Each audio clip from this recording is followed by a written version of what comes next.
Star Wars Young Jedi Knights Return to Ord Mantell, Chapter 3. Even if Jason wasn't entirely thrilled about leaving his close friend Tenel Ka behind for a few days, Jaina reveled in the chance to fly beside her father as his genuine co-pilot. Although she felt dwarfed by the huge seat that normally accommodated a burly Wookiee, she handled the Falcon with as much expertise as she did the Rock Dragon. So far, it was one of the best times she had ever shared with her father.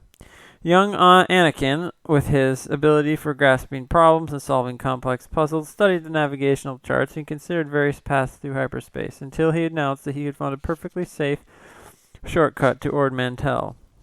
And after Han Solo double-checked Anakin's calculations, he announced he saw no reason not to try the new route. If Busan was right, the new path would cut off a full 6 standard hours off their transit time. Once the Falcon was out of hyperspace, Han said to his children, Ord Mantell is in the middle of nowhere, but that's not necessarily a disadvantage. A lot of smuggling traffic goes through there. Its position makes the planet about equally close to any place else along certain hyperspace paths.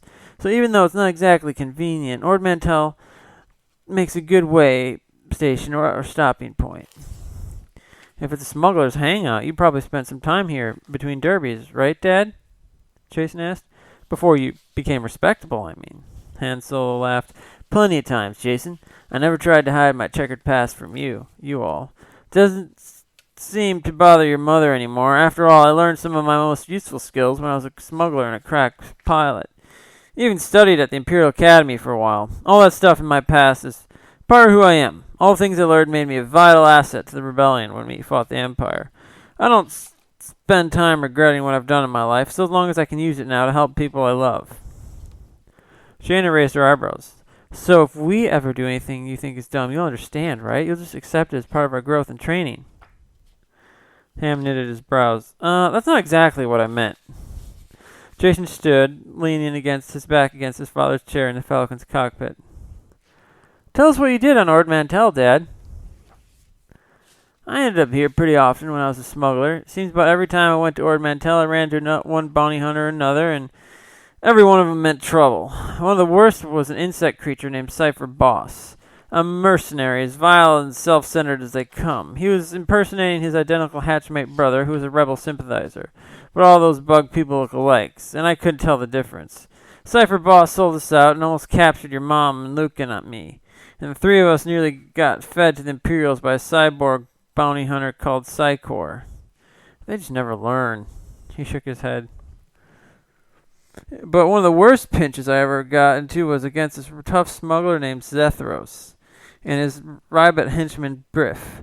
They were licensed bounty hunters as well as black marketeers in the Ord Mantell system, and had some connection to Black Sun. When Chewie and I were in a tight situation once with a Falcon, we had to land on Ord Mantell and get repairs. The system was crawling with Imperials, but we made it without getting stopped. When Zethros found I was on Ord Mantell, he and his pal set up a trap, kidnapped Chewie. Han gave a half-hearted grin as he relived the memory of his bygone adventure. Told me to give myself up for the reward or he'd kill my Wookiee friend. So how'd you get away? Jason said. Turning the tables on him, of course. I've been keeping my eye on Zethros through some smuggler friends and found that he and Biff were taking an unmarked skimmer out of the place where I was supposed to give myself up. I stole Zethros' own ship from his hangar bay, did a few things calculated to make Imperials mad, and then led them on a merry chase on my way to the exchange point. Must have been quite a ride, Jaina said. Han grimaced. Not one I'd like to repeat. I made it to the Revenue just enough time to hide before the stormtrooper showed up and nabbed Zethros with his Rybet buddy. He claimed total innocence, of course, but the ship obviously belonged to him. The stormtroopers searched the new ship and found plenty of irregularities. Weapons, drugs, and so on. While they were busy, I managed to sneak over and free Chewie. The next thing we heard, the Imperials had carted Zethros and Biff off to the spice mines in Kessel. I think this henchman worked for some kind of deal a year later with Morn's Duel, a Rybet who worked on Kessel. From what I've seen in recent reports, Zethros is actually something of a respectable businessman on Ord Mantell these days. Of course, I bet my left repulsor pack module he's still heavily into the smuggling business. Aren't you afraid he'll try to cause trouble while you're there? Jane asked. Could he still be holding a grudge? Han blew air through his lips. Not a chance. It's been too many years. It's all lava under the bridge by now. But Jane noticed a twinge of concern on his face. She turned toward the navigational controls. Time to drop out of hyperspace. We should be pretty close to Ord Mantell. Han looked over and smiled at his youngest son. Well, Anakin, let's see how your calculations worked out. Jaina was pleased to see, as they dropped out of hyperspace, that the Falcon was already so close up to the correct position that they were able to slip into the orbit with only a matter of minor course modifications. Ord Mantell was a bland planet of average size, with average gravity and average atmosphere. Its topography showed the usual landscape variations: mountains, forests, swamps, skeins of clouds, embroidered white patterns in the sky below. However, for orbital convenience and launching maneuvers, much of the equatorial band across the continents had been settled and convoluted into spaceports that boasted large docking bays and no questions asked cargo handling policies. Ord Mantell had some of the most lenient banking laws in the New Republic, famous for their flexibility. Banks here could accommodate anyone in any line of business, as long as customers didn't cause trouble or at least didn't get caught, and remembered to pay the appropriate landing fees, tariffs, permit taxes. Bankers never interfered. Han looked down at his daughter. Ever piloted a ship down from orbit all the way into a docking bay? He asked. Jaina brightened. Nothing as big as the Falcon. I've done it with the Rock Dragon quite a few times, though. Well, then this will be no problem for you, Han said, but his lopsided grin twitched slightly as if he were nervous. Jaina pretended not to notice. Go ahead, take her down. Jaina used the co-pilot controls to alter the vector and plow into the atmosphere at the shallow angle while they descended. Anakin helped her to locate a landing beacon from the docking bay, at which Han reserved a berth for the Falcon. He programmed in the landing coordinates. The atmosphere shone blue in the equator as they drove closer to the surface. Jaina watched the silver-white belt of development that girdled the world resolve itself into the bustling metropolis filled with blocky prefab buildings, large flat rooftops, and countless balconies that extended out far enough for the small private craft to launch secretly into the dead of night. Most of those buildings don't have addresses, Han Solo explained. On this planet, you don't know where you're going. If you don't know where you're going, then you don't belong there. How do people find their way around? Jason asked. Looks challenging, Anakin said. Except for the Derby, Ord Mantell's no place for tourists, Han went on. People don't just come to hang around. You can get lots of things done here if you're happen to be willing to bend a few rules, but sightseeing isn't one of them. This planet's mainly for passing through, a place to pick up cargo or get a new assignment. Imperials use this system for fleet training maneuvers because the outer planetary orbits are so hazardous.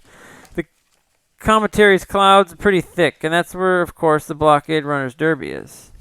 While Han rambled on, Jaina sweated. She gripped the controls in preparation for landing the big Corellian ship.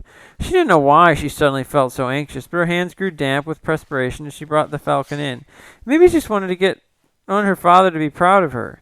Gusty winds swirled around tall, blocky buildings in the center of her scope. Far below, red, blue, and green ground cars crawled along. Illuminating skimmers soared between the buildings and skyward alleys.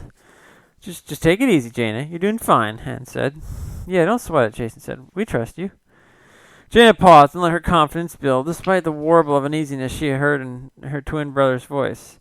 She took a deep breath. Well, what are you waiting for? She muttered to herself and brought the Falcon down toward the big, flat rooftop outside the landing bay.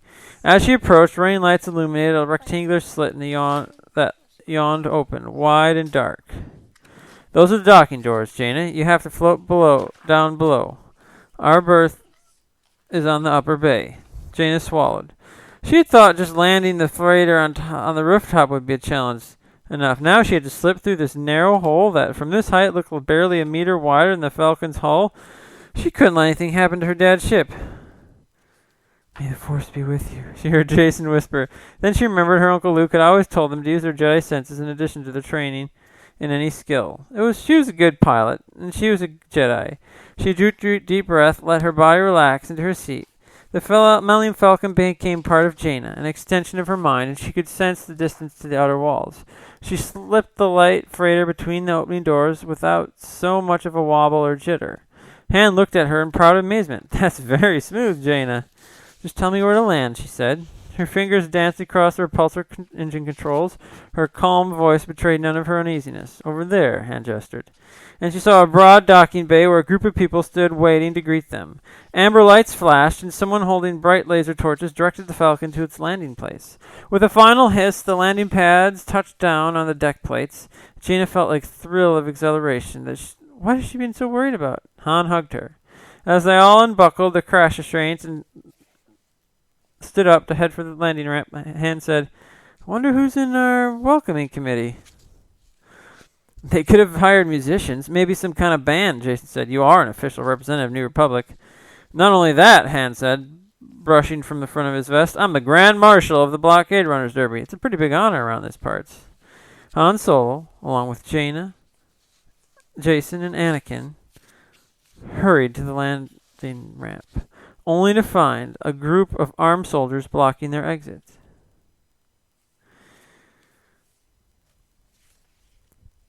Looming in front of them was a tall, broad-shouldered man who wore a cape and blasters at his hip.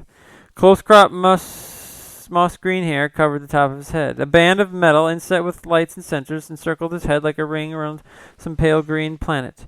The front half of the silver metal band was a visor that completely covered his eyes. The rest of the metal band appeared to be permanently affixed about his ears and the back of his skull.